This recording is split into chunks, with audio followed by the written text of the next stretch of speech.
أهلي متخلفين، تخيل يضحكون على كتبي ويقولوا لي شمريهم بالزبالة. اي انا هم رأيت شمريهم بالزبالة، شمريهم، لأنه الكتب اللي تخليك تقولين على أهلك متخلفين قدام الناس، لو هاي كتب أنت ما قريتهن فانطيهن، لو هاي كتب لازم تنشمر بالزبالة.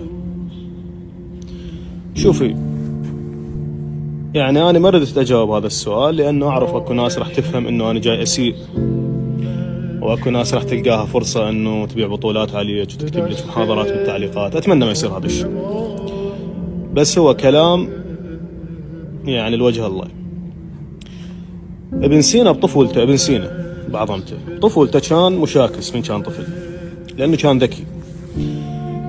فمرة اجى الأستاذ من أساتذة الأخلاق اللي عندهم، قال له شنو الفائدة هاي العلوم اللي عندك؟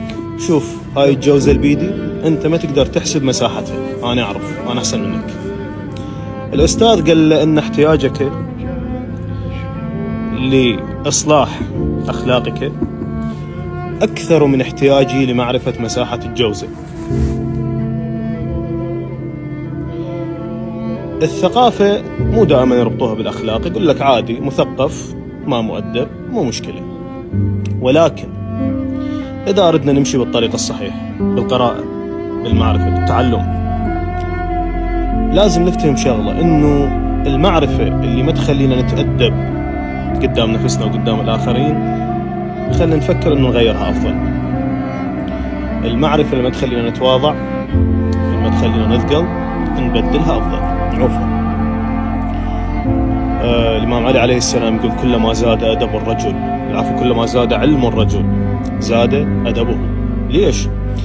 لأنه أنت أو أنت أنا أو أي واحد من نقرأ، إحنا ترى ما جاي نكتشف مساحة علمنا، إحنا من نقرأ ونتعلم جاي نكتشف إيش قد إحنا جاهلين بأشياء، جاي نكتشف مساحة جهلنا من نقرأ.